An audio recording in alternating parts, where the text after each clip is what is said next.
ఊళ్ళో ఒక రైతుకి పిల్లలు లేరు. భర్త భార్య వ్యవసాయం చేసుకుంటున్నారు. వ్యవసాయం చేసుకుంటుంటే జొన్న చేలో దోసలు వేసారు. ఆ దోసకాయ వాళ్ళ చేలు బాగా పంట పండినాయి.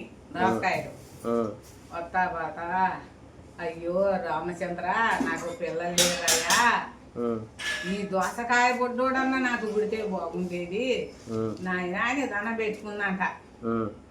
ఆయన కల్లా వస్తా పోతా దండం పెట్టుకునే కల్లా ఒక రోజున ఆ భగవంతుడు ఆ దోసకాయ బొడ్డోడు కడుపుని వేసింది. కడుపు వేసి వస్తా పోతా చివరికి దోసకాయ బొడ్డోడు పుట్టిండు. పుట్టాక తండ్రి అంటున్నట, నానా రోజు నువ్వే పోతున్నావా, నాకు ముళ్ళుగారి ఎద్దులు ఇయ్యి నేను దోరుకొని పోయి అరక దుంతా అన్నాడంట. అయ్యా నువ్వు చూడబోతే దోసకాయ బొడ్డోడివి, నువ్వు పొర్లుకుంటావు మంచిగా ఎట్ట వెళ్తావురా, నువ్వు దోసకాయని ఎవరైనా కొనుక్కొని తింటారు, వద్దయ్యా అన్నాడంట. అది నాన్న నేను వెళ్తాను అన్నాడంట. సరే నన్ను డోలుకుంటా చేనుకాడికి పోయిండు. చేనుకాడికి పోయాక అక్క తీసుకున్నాడు. ఇక డోలుకుంటా పోతాను. పోగా వెళ్ళి పొలం దున్నుకొని మళ్ళీ ఇక అక్కడ మళ్ళీ కోటి వేసుకొని మళ్ళీ ఇంటికి పోతాడు. ఇట్లా జరుగుతుంది. జరిగాక ఒక రోజున అసలు నాకు ఈ దేవుడు ఎందుకు ఈ అవతారం ఇచ్చిండో నేను కనుక్కుంటానని ఆయన డొల్లుకుంటా పోతానంట. పోతున్నాకల్లా ఒక పాము ఎదురు వచ్చిందంట. అది దోసకాయ బొడ్డోడు అన్న నువ్వు ఎక్కడికి పోతావు నువ్వు అన్నట్ట. నాకు భగవంతుడి అవతారం ఇచ్చిండు, నేను దేవుడి కాడికి పోతున్నా అన్నాడు. అట్టయితే నేను కూడా వస్తా అన్నా అని ఇక ఈ పాము వచ్చిందంట. పాము వచ్చాక కొంత దూరం పోయాక తేలు ఏం చేసింది, దోసకాయ బొడ్డోడన్నా నేను ఎక్కడికి పోతాను, డొల్లుకుంటా నేను వస్తానంటే, నేనే దోసకాయ బొడ్డోడిని, భగవంతుడు ఏందో నాకు ఈ అవతారం ఇచ్చిండు, అది కనుక్కుందామని పోతున్నా అన్నాడు. ఆయన అక్కడ ఆగిపోయాక ఇక సరే రాన్నా అన్నాడు. ఇక తేలిపోయలేదు. ఇక పోంగ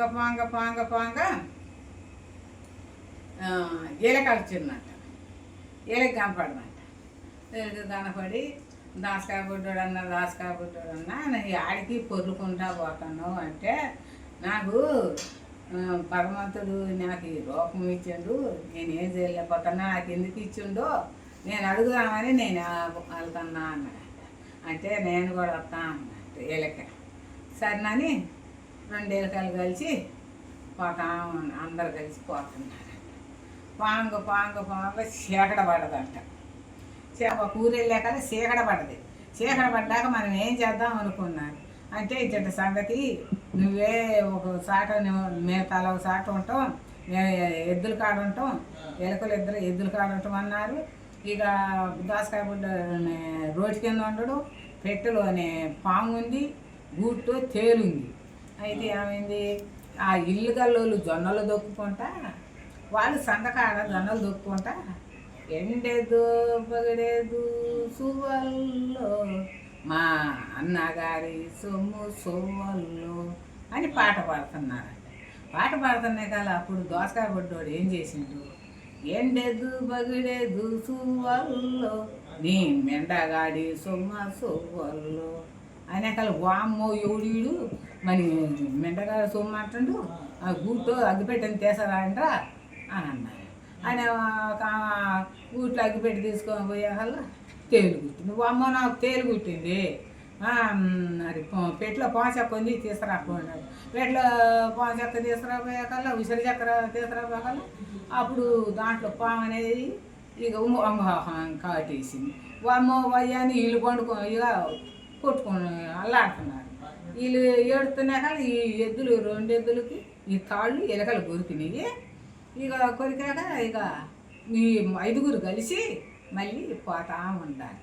పోతంటే ఒక ముసలాయనాలుగా భగవంతుడు ముసలాయనాలకు వచ్చి, అరే యాడికి పోతున్నారు బాబు మీరందరూ కలిసి అన్నాడంట. అయ్యా మాకు భగవంతుడు ఈ అవతారాలు ఇచ్చిండు, ఈ అవతారం ఎందుకు ఇచ్చిండు అని అడుగుదామని మేము పోతాను అని అన్నాడంట. ఆయన అరే భగవంతుడు ఎక్కడ లేడురా, మీలోనే ఉన్నాడురా, మీ విమోచనం అయింది ఇంటికి వెళ్ళండి అన్నాడంట. అన్నాక ఇంటికి వాళ్ళకి వచ్చారు.